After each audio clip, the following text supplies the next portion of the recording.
जय हिंद साथियों। मेरा नाम है देवेशपाल। स्वागत है आपका स्टडी विद देवेश में। आज है 24 दिसंबर 2022। 24 दिसंबर 2022 से जुड़े इंपॉर्टेंट करंट अफेयर देखेंगे। साथ ही उनसे जुड़े कुछ इंपॉर्टेंट फैक्ट्स के बारे में भी जानेंगे। साथ ही जिन क्वेश्चन को ट्रिक के माध्यम से याद किया जा सकता है उन्हें याद करने की कोशिश भी करेंगे। इसके बाद हम कल के क्वेश्चन का रिविजन करेंगे रैपिड फायर में। इसके बाद एक क्वेश्चन आपके लिए होमवर्क में जिसका आंसर आपको कमेंट बॉक्स से बताना है। और इन क्वेश्चनों के माध्यम से आप सभी ने एग्जामों के SSC, CHSL, bank, UP, triple SC, UPSC और आरआरबी, इन सभी परीक्षाओं के लिए आप तैयार कर सकते हैं। तो चलिए शुरू करते हैं पहले प्रश्न के साथ में। हाल ही में कौन सा देश संयुक्त राष्ट्र के शांति निर्माण आयोग का सदस्य बना है? देखिए, हाल में भारत का पड़ोसी देश नेपाल संयुक्त राष्ट्र के शांति निर्माण आयोग का सदस्य बना है। तो ऑप्शन नंबर 20 का राइट आंसर होगा। देखिए, नेपाल नेपाल जो कि भारत का एक पड़ोसी देश है, जिसमें हिमालय लगता है नेपाल से, जिसमें भारत की नहीं विश्व की सबसे ऊंची चोटी दैट इज कंचनजंगा जो कि नेपाल में है। वो विश्व की सबसे ऊंची चोटी है जो कि नेपाल में ही स्थित है। अब नेपाल के बारे में जान लेते हैं। नेपाल की राजधानी काठमांडू है। नेपाल के जो पीएम है शेख बहादुर दौबा है। और नेपाल की जो करेंसी वो नेपाली रुपया है। देखिए, नेपाल में ही सार्क का हेड क्वार्टर है। देखिए, south Asian of association regional cooperation जिसकी स्थापना 1985 में की गई थी, इसका हेड क्वार्टर काठमांडू में है, नेपाल की राजधानी। तो ये हमें ध्यान में रखना है। और नेपाल एक हिमालय देश है जो कि हिंदू देश भी कहा जाता है। नेक्स्ट क्वेश्चन देखते हैं। हाल ही में किसे रोहिणी नैयर पुरस्कार मिला है? देखिए, हाल ही में रोहिणी नैयर पुरस्कार जो मिला है वो हाल ही में नागालैंड के पूर्वी नागालैंड के निवासी सेथी रिकेम संगतम को मिला है। तो ऑप्शन नंबर ए इसका राइट आंसर होगा। देखिए, पूर्वी नागालैंड के रहने वाले ही इन्होंने 1200 सीमांत किसानों की आय को 3 गुना करने में मदद करने वाले सेथी रिकेम संगतम को ग्रामीण विकास के उत्कृष्ट योगदान के लिए प्रथम रोहिणी नैयर पुरस्कार से सम्मानित किया गया। अब इस पुरस्कार में दिया क्या क्या जाता है? देखिए, 10 लाख रुपए की नगद राशि, एक प्रशस्ति पत्र और एक ट्रॉफी प्रदान की जाती है। तो ये हाल ही में सेथी रिकेम संगतम को दिया गया है। तो ऑप्शन नंबर ए इसका राइट आंसर होगा। नेक्स्ट क्वेश्चन देखते हैं। देखिए, नागालैंड के बारे में जान लेते थोड़ा। नागालैंड की कैपिटल कोहिमा है। नागालैंड के जो चीफ मिनिस्टर नेफ्यू है। और नागालैंड के जो राज्यपाल है वो जगदीश मुखी है। नेक्स्ट क्वेश्चन देखते हैं। हाल ही में इरेडा IREDA ने किसके साथ ऋण समझौते पर हस्ताक्षर किए? देखिए, हाल ही में IREDA यानी कि Indian renewable energy development agency limited ने विकेंद्रीकृत सौर अनुप्रयोग के लिए access to clean energy project के वित्त पोषण के लिए KFW के साथ समझौते ज्ञापन पर हस्ताक्षर किए। तो ऑप्शन नंबर ए इसका राइट आंसर होगा। नेक्स्ट क्वेश्चन देखते हैं। हाल ही में केंद्र सरकार ने किसकी नेजल कोविड वैक्सीन के बूस्टर के डोज को मंजूरी दी है? देखिए, हाल ही में नेजल कोविड वैक्सीन जो कि नाक के द्वारा ली जाती है, नेजल नोज के द्वारा ली जाती है, तो बूस्टर डोज की जो मंजूरी दी हाल ही में भारत बायोटेक की मतलब बायोटेक ने इसे इसका निर्माण किया, तो इसके द्वारा प्रमाणित है। नेजल कोविड वैक्सीन को बूस्टर डोज की मंजूरी दी है। तो ऑप्शन नंबर सी इसका राइट आंसर होगा। देखिए, 18 वर्ष से अधिक आयु के लोगों के लिए अनुमोदित की गई ये वैक्सीन भारत बायोटेक के द्वारा, नेजल कोविड वैक्सीन। अब भारत बायोटेक जिसकी स्थापना 1996 में की गई थी और इसका हेड क्वार्टर कहाँ है? हैदराबाद में है। और इसके चेयरमैन एंड MD कौन है? कृष्णा इल्ला है। नेक्स्ट क्वेश्चन देखते हैं। हाल ही में खान मंत्रालय के द्वारा GSI यानी कि जोग्राफिकल सर्वे ऑफ इंडिया को 2 तटीय जहाज़ों को खरीदने के लिए अनुमति दी गई है। परियोजना की अनुमानित लागत कितने करोड़ रुपए है? देखिए, इस परियोजना की जो अनुमानित लागत करोड़ रुपए है वो 245.07 करोड़ रुपीज़ है। तो ऑप्शन नंबर सी इसका राइट आंसर होगा। देखिए, भारत भूवेक्षण सर्वेक्षण जिसकी स्थापना 1851 में की गई थी और जिसका हेड क्वार्टर कोलकाता पश्चिम बंगाल में। देखिए, उस समय जो हम ध्यान में रख सकते हैं 1851 यानी कि अंग्रेज़ों का समय है, तो ज़्यादातर वहाँ उस समय के जो हेड क्वार्टर थे वो कलकत्ता पश्चिम बंगाल में हुआ करते थे। और जो अब जो ज़्यादातर हेड क्वार्टर है वो या तो मुंबई या फिर न्यू दिल्ली में है। देश की कैपिटल न्यू दिल्ली में है। नेक्स्ट क्वेश्चन देखते हैं।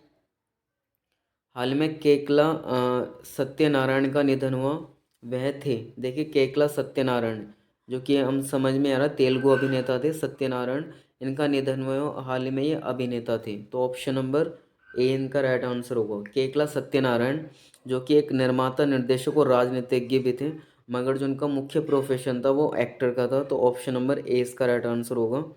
और श्रीरंगा निथुलू उनकी एक प्रसिद्ध फिल्मों में से एक थी। देखिए ये हमें ध्यान में नहीं रखना, बस हमें ये ध्यान में, केकला सत्यनारायण एक एक्टर थे, अभिनेता थे। नेक्स्ट क्वेश्चन देखते हैं। हाल ही में किसे सऊदी अरब में भारत के अगले राजदूत नियुक्त किया गया? देखिए हाल में सऊदी अरब में जो अगले राजदूत नियुक्त किए गए हैं वे हाल ही में सोहेल एजाज खान को नियुक्त किया गया है। तो ऑप्शन नंबर ए इसका राइट आंसर होगा।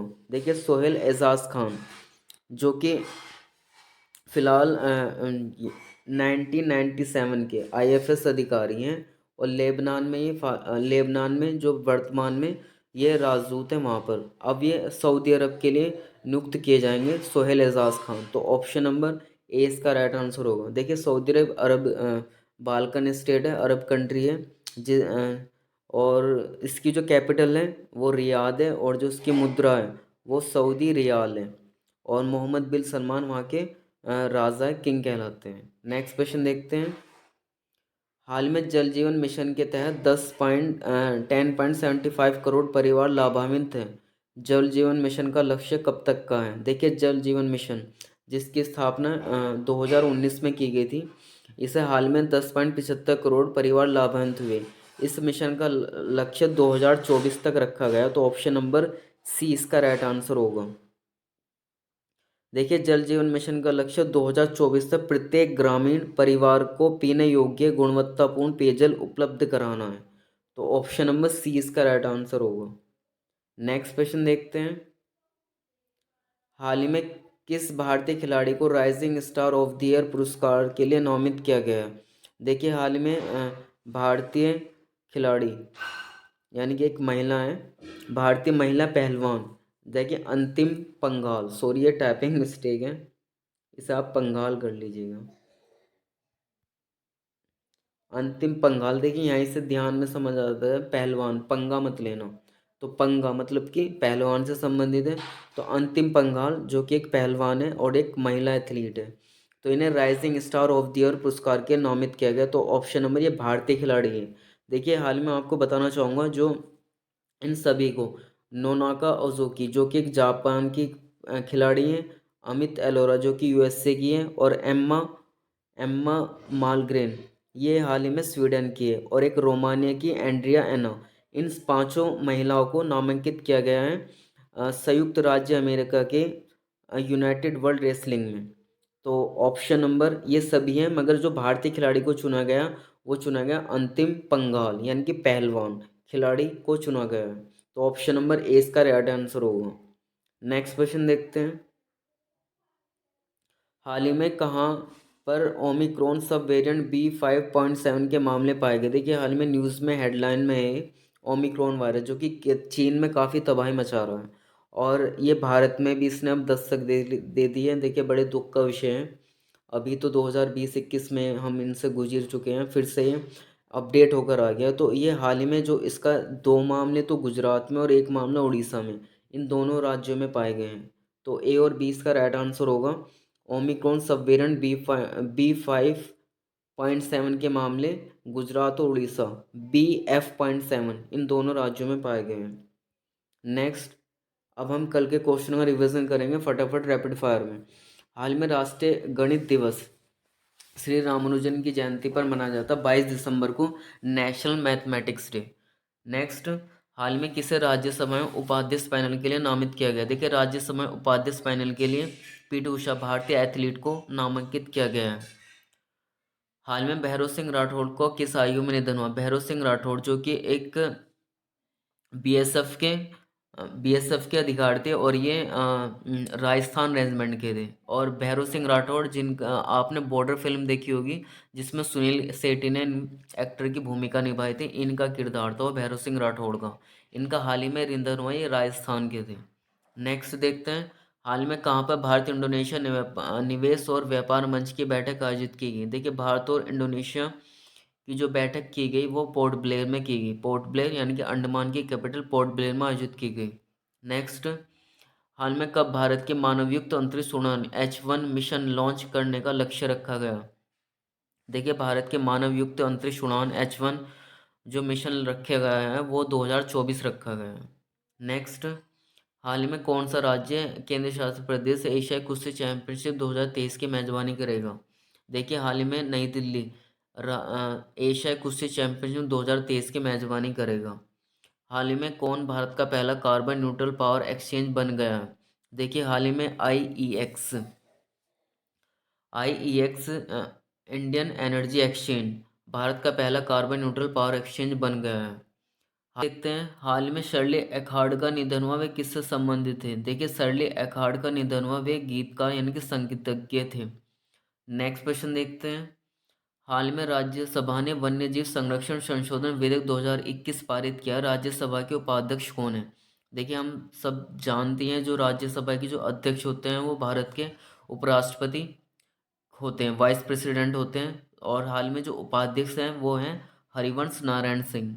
नेक्स्ट देखते हैं, the Indian navy @75 reminiscing the voice नाम पुस्तक का विमोचन क्या है। यह पुस्तक किसके द्वारा लिखी गई है। देखिए, यह पुस्तक रणजीत बी रॉय के द्वारा लिखी गई है, जो कि इंडियन नेवी यानी कि ब्रिटेन नेवल फोर्स के बारे में जानकारी देती है। तो यह पुस्तक रणजीत बी रॉय के द्वारा लिखी गई है। नेक्स्ट क्वेश्चन आपके लिए होमवर्क में, जिसका आंसर आपको कमेंट बॉक्स में बताना है।